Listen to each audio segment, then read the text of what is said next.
I hope you can hear me. If you cannot hear me, please send a message on the chat. A couple of housekeeping issues before we begin. Each of our special guests will give a brief statement, after which there will be an opportunity for you to ask some questions. When asking questions, please be sure to tell us who you are and what outlet you represent.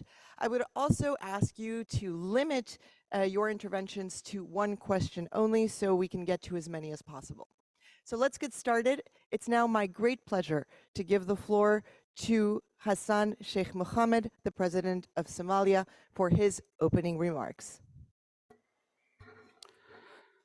Thank you very much, and it's a great pleasure and honor for me to be here with you. And Somalia is, the situation of Somalia, you all are aware, particularly in the media recently. Maybe the reality in the ground is slightly different in sometimes, but not always. So we appreciate your presence here and you welcome your questions. Thank you.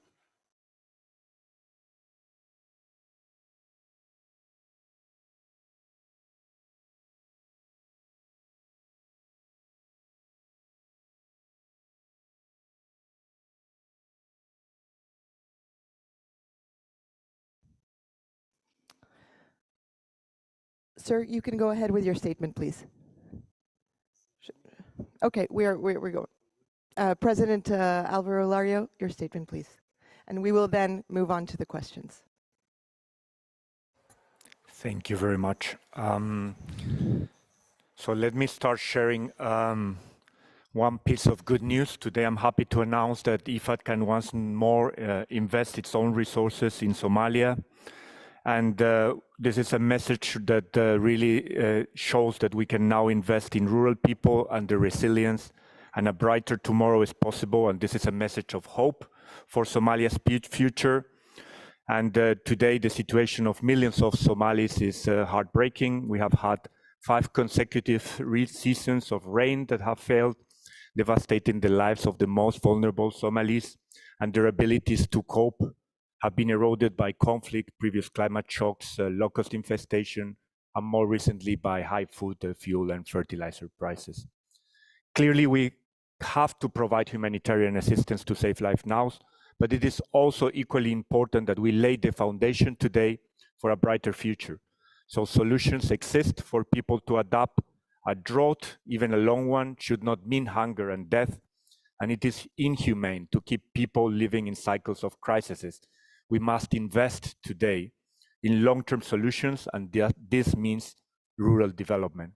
We must help small-scale farmers and pastoralists adapt to climate change and to build resilience so that they can cope with future shocks.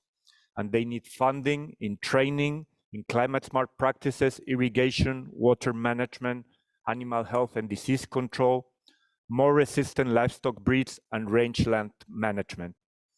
Investments are also needed to restore Somalia's agriculture and livestock vibrant sectors.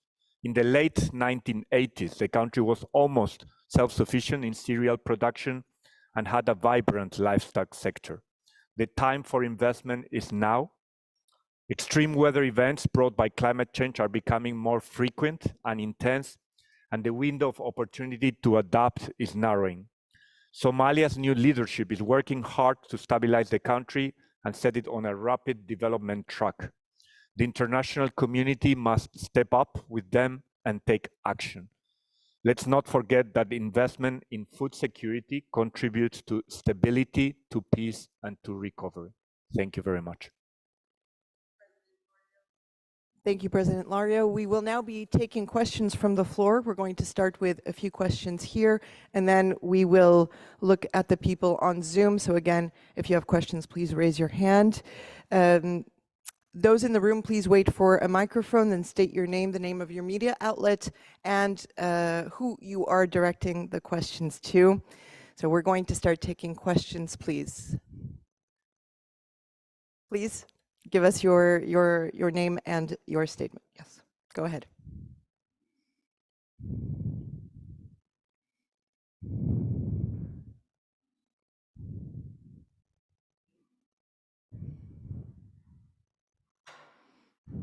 We have a microphone that's coming to you as quickly as we can. It's crossing into the room. Nicola Veschi, Sky News Italy, Italian news channel. I have a question for the President of the Somali Republic. Germany, Denmark, Sweden, and Italy today have announced they're canceling the debt of your country. Is about $9.5 million euros. What does this mean for your country and how it helps Somalia? Thank you. Thank you very much. As you rightly said, these countries have supported Somalia to clear the arrears of the past contribution to IFAD. This is opening the door now because through the procedures and the regulations of IFAD, it was not possible to support countries with a core funding if there are arrears such as the one that Somalia was facing. And now this has been cleared. Now IFAD has the opportunity or the chance to support Somalia from its core funding and also raise the Somali issues in many parts of the world. So this re-engagement, IFAD, our relationship was not cut, although this problem of arrears were there for a long time. Always, IFAD has always been engaged in Somalia, but at different level, not as a member and an effective member of the IFAD. Now, this engagement is an opportunity for a new dawn for Somalia, addressing major food security priorities in the country by investing very, very selected priority areas, mainly addressing food security. And the challenges of Somalia are too many, and what's required in order for Somalia to reach food self-sufficiency is not limited to the support of IFAD only, but IFAD is starting now the process of transitioning from humanitarian aid to development. This is the beginning. The re-engagement of IFAD is the beginning of that transition. So that helps a lot, not only directly to Somalia, but it's opening a door that the other partners, the other international organizations will follow the suit. Thank you. Thank you. Please go ahead. Good morning, Crispian Balmer from Reuters. I had a question for the President of Somalia. Earlier this month, I believe that your country with Ethiopia, Djibouti, and also Kenya announced that they would launch a new operation against Al-Shabaab. I wonder if you can say what will that operation involve, and will it involve more foreign troops coming in and helping in the fight? Thank you. And there are a lot of activities going on in the region of the Horn of Africa recently. Horn of Africa was historically a very difficult place. Conflict and violence was there in our history, both recent and very ancient as well. But now we've agreed that we change that course of action into integration. Somalia is going to join the East African community. We are going to become the 8th country in the East African community. And you know, East African community is almost a 400 million market. So this is one. The other aspect is there is another initiative called the Horn Economic Integration Initiative, which Somalia as well is a part as well. But for the last summit we had in Mogadishu with the frontline states, both Kenya, Ethiopia, and Djibouti, was mainly focused on briefing about Somalia, where the situation is in real terms, since we started the war against the terror for the last couple of months. And then we want to engage our neighbors, work with us to eliminate once for all this regional and global threat. The threat of the Al-Shabaab or the terrorists in Somalia is not only a threat to Somalia, it's a threat to the region and it's a threat to the world at large. So instead of pushing them across the border and then bring them back again and pushing them, we agreed that we collaborate, work together inside Somalia and eliminate this threat once for all. That was the main agenda of the summit recently in Mogadishu. But besides that agenda also, other agendas have been initiated, and we again going to meet soon on the sidelines of the African Union meeting in Addis Ababa, African Union Summit in Addis Ababa soon.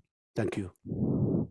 Thank you very much. And just as a slight note for you to make sure you have the donors, it is Germany, Sweden, Belgium, and Italy. Those were the donors. We were going to move on to one more question in the room, and then we're going to check on Zoom. So please go ahead. Thank you. Gianfranco Belgrano, Africa Affari Magazine, Italy. The question is for Mr. President Hassan Sheikh Mohamud. You said that you are in negotiation with the World Bank for debt relief. Are you optimistic to have an end, to conclude for the end of the year, and what will happen afterwards? Thank you very much. Thank you. First of all, I'm very much hopeful that before the end of this year, Somalia will reach the completion point of the HEBEC.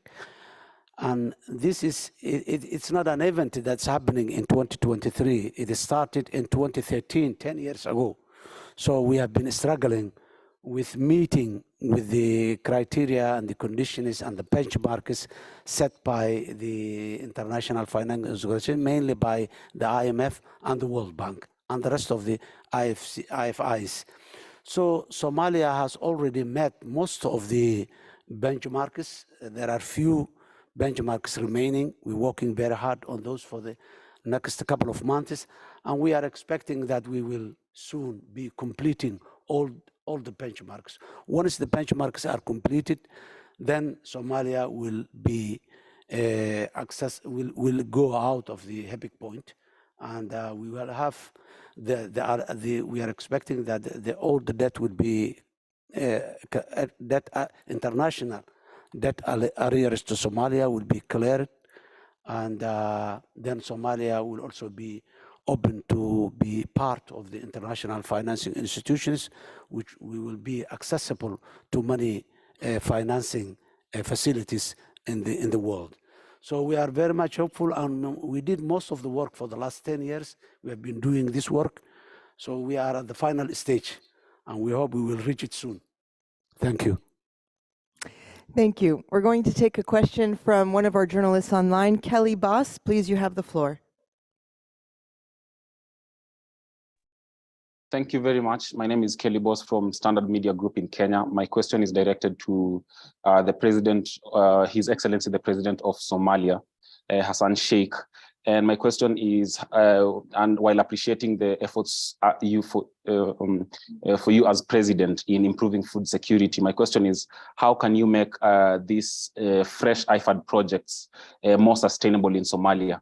Because there are very many projects in East Africa under IFAD that just work within the communities, but accelerating them would need government policies perhaps. So what are some of your plans in governance to accelerate these projects? Thank you so much.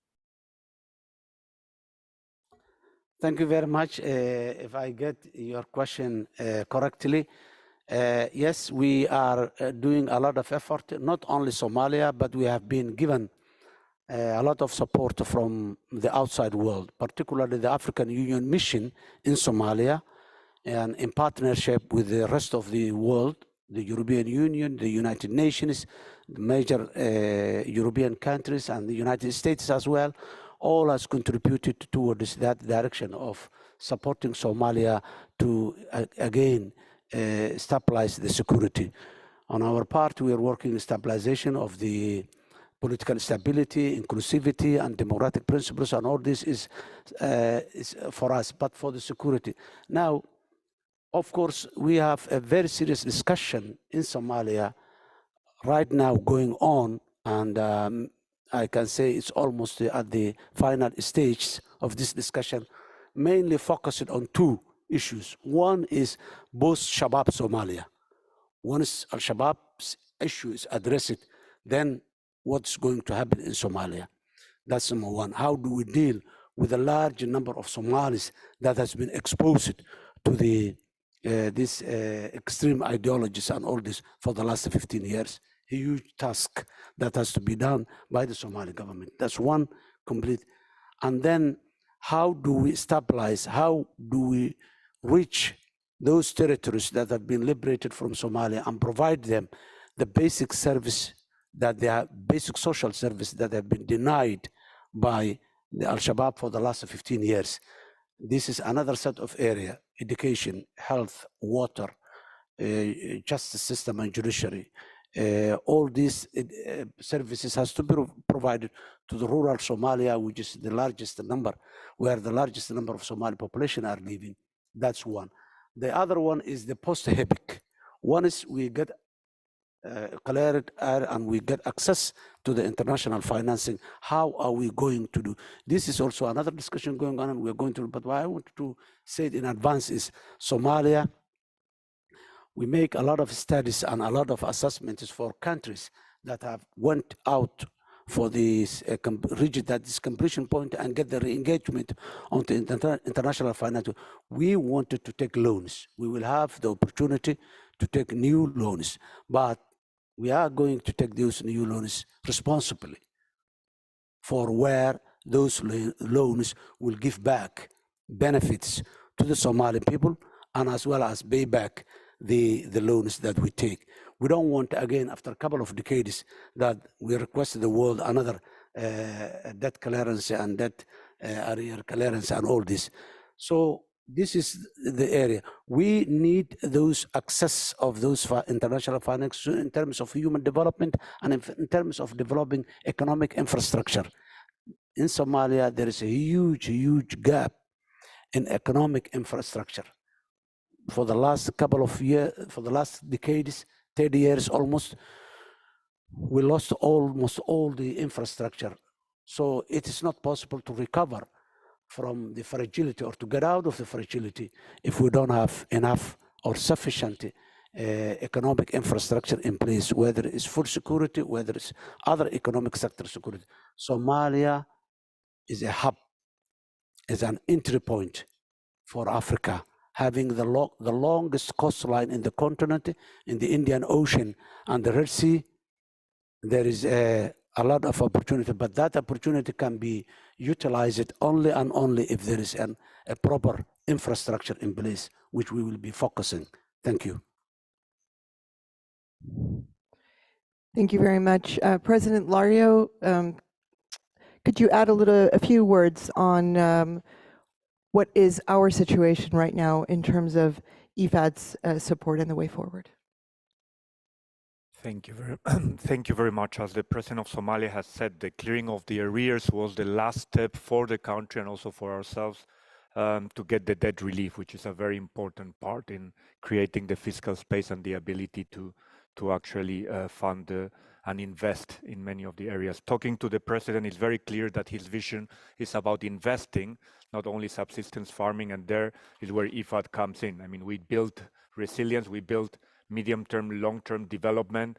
So it's not only that we actually are not in the humanitarian business. We really want to make sure that the investments he's talking about in the rural development, in the tertiary roads, feeder roads, irrigation infrastructure schemes, all of that we're able to provide and provide farmers with the sheeps, the fertilizers, the irrigation, the renewable energy, so that we can also help ensure that the upcoming harvest and are positive and we can mitigate the long-term impact of the war in Ukraine, which has also affected them. So even if we have now deep concern for the suffering of the Somalian people, we would like to join the hopeful message that the President is sending in terms of the investment and our ability to also be part of this new story and new chapter of Somalia. In this sense, we have already started working with them in designing new programs. We're talking about a 50 million program, which will be benefiting mainly the rural smallholders and building climate resilient food systems in Somalia. So we're very happy of the partnership. We have always been partnering, but now with this ability, we will be able to also provide concessional funding and grants to Somalia. So thank you. Thank you, President Lario. I know we have time for one more question. This is from AFP, from Dylan Gamba. I'm going to read it to you. To President Mohamud, how many people are facing famine today, and We are not talking about famine right now, but we are talking about the understanding that some people are facing food insecurity, and that there is an understanding and a confusion in terms of what that actually means. So if you could clarify that, what do you think are the core needs to tackle the situation, the next steps? We've talked about the next steps that we are going to do together with IFAD and with the many partners. What is your hope right now, and what do you think tangibly can be done in the next few months? Thank you. Thank you very much. First of all, in May this year, when I came to the office, the crisis of famine was there in Somalia, and almost all international organizations were pushing us very hard to declare that there is a famine in Somalia. And we started in standing up for addressing the immediacy of this threat of famine being in place in large numbers. We remember in our recent history in 2011, we lost 250,000 people starved for famine. This was much bigger than the number of Somalis who died in the civil war, during the days of the civil war. So it was a very serious matter. I appointed a special envoy to our, with the generosity and the support of the international community and with the local mobilization as well, we averted the famine, but this was a temporary mission. We just get out of the emergency for that. And today in Somalia, there is enough food for at least now and maybe in the next couple of months, but the famine is still there. The looming, the risk of going again back into famine is still there. The risk, we are not averted the risk, but we averted the immediate one. And regarding the numbers, half of the Somali population, according to statistics made by the United Nations, half of the Somali population are at risk of or in hunger or in food insecure. So this is almost more than 7 million people. So this is not an easy matter, but what we are trying is we are confronting two challenges, which is one, to avert continuously the famine, and in the meantime, we cannot maintain that status quo of averting the famine, but in the meantime, we are working to recover, because now we have liberated and recovered a large agricultural area from the terrorists. So we are increasing the space to play in terms of the maritime resources, in terms of land utilization and resources for agriculture. We liberated a lot of agriculture, particularly in the mainly important agricultural areas of the riverine areas. So both we are playing now.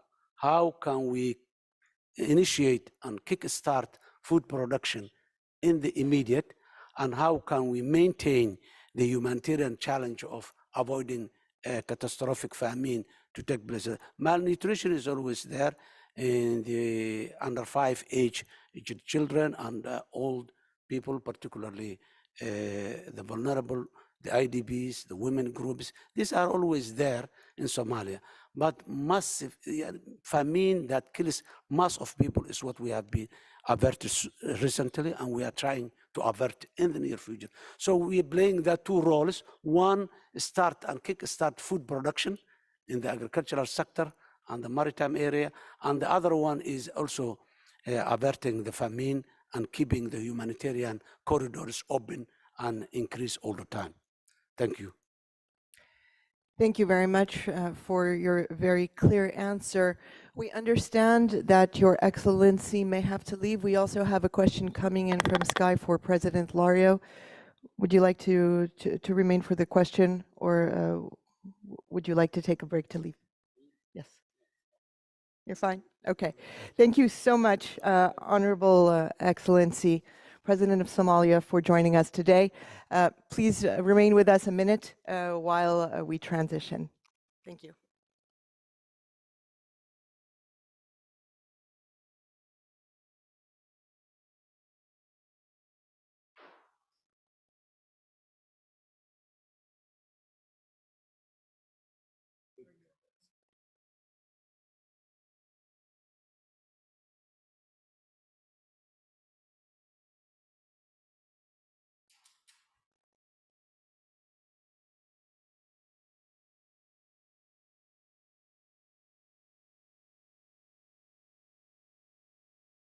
He's coming back.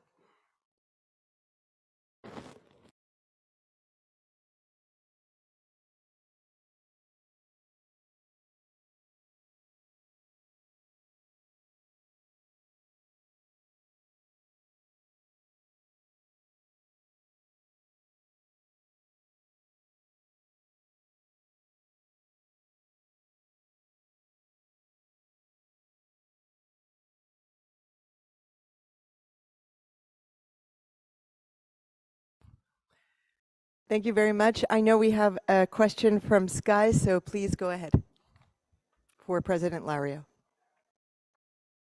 And Lario, still Nicola Vesky from Sky News Italy. So at the beginning of your speech, you reminded us of the SDGs goal number 2, zero hunger. Previously, during the session, we were reminded that in the past 7 years, the number of people in poverty and dealing with hunger has increased. So are we going to reach that goal for 2030? Thank you very much for the question. Like the president of Somalia, I'm quite an optimistic and a hopeful person. The reality, however, and the data are not currently there, especially since COVID-19. We know that more than 150 million last time, which was last year, had already fell once more into food insecurity. So in order to just get out of this cycle that the president was also mentioning, if we just invest in the humanitarian the very right now and give just the food without the means and the investment for creating the opportunities to actually have the jobs and have the investments and the resources to invest, what the only consequence of that will be that we go from one crisis to the other. And the cost of that crisis, like I said in my speech, are just going to increase. And it's not imagination, it's just what has been happening over the last 2 decades. The cost of the humanitarian aid has been increasing and the number of people have actually also been increasing. So the only way is to invest in that medium term, which in the case of food systems means investing in the entire value chain, how food is produced, but also how food is commercialized, how food is stored, and not only just on handing food. Handing food, we obviously avert the very short-term humanitarian and save lives, but that's not going to solve the problem. It has not in the past and it will not in the future. So our call for urgent action actually is to start increasing in a big way those investments. Otherwise, we will be sitting us once more in 5 years and the numbers will have not improved. We will just be increasing the amount of cost we have to pay for those people and keeping the lives. Thank you very much, President Lario. We have one more question online. Mukesh Pokhrel, please go ahead.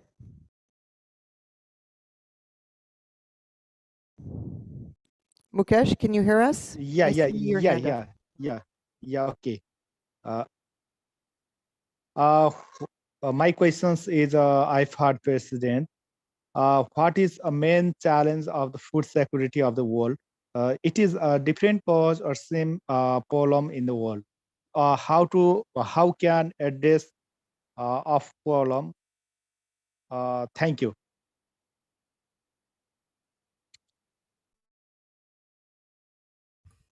Thank you very much. So I believe that the media and the current awareness of many of the heads of state is there. And the fact is that what we are seeing is that right now we're talking about food sovereignty, we're talking about food security, which means many times being self-sufficient and having a diversified local production with locally adapted crops and an integration of regional markets. To do that, you actually need to invest in all of that infrastructure on once more how the food is produced, how the food is distributed. And in many cases also for us, it's very important how we link the smallholders to the markets, because many of them, unfortunately, are the ones who are underserved in the rural populations and the rural communities, and are the ones who actually produce the food. More than 70% of the food in Africa and in Asia is produced by smallholders. So it's very important that all of these investments we're talking about, at the end of the day, are not only at the bigger scale, but that they're translated on the ground into providing the resources, the technology, the capacity, which can include productivity, mechanization, but beyond that, the entire food systems of how food is produced, how food is distributed, and how food is commercialized. We are talking about tens of billions. In the case of, for example, Africa, we are talking about hundreds of billions globally. So if we think about the enormous challenge right now, the challenge is that we are seeing 500 to 700 billion of taxes and distortions in the world in terms of how food is produced, how food is traded. However, at the same time, we are seeing that many of the countries are not investing or receiving enough support to invest. So the scale of the challenge is huge. We are talking about hundreds of billions. When we see some of the responses of the international community being 5, 6 billion, that's not enough. Clearly, that will not solve the problem. We will see it once more in 5 years and say, what can we do? The scale of the problem is a massive challenge, and we need the support of both the public sector, but also of the private sector. It's important how many of the local governments, but also ourselves as multilaterals, are able to bring the private sector to the risk and to make, as it was also discussed with the president of Somalia, also the legislation as well as the ability to make sure that we are bringing those investments. Alone, we will not be able to make it. Thank you very much, President Alvaro Lario, President of IFAD. It was an honor to have you here today for this press conference. It was also an honor to have Hassan Sheikh Mohammed, the President of Somalia. This marks the end of our press conference. Please reach out to our media team if you require additional information. My thanks again to our special guests and for all of you to be following us online. And please continue to follow us through these next days as we continue our governing council. Many thanks. Goodbye.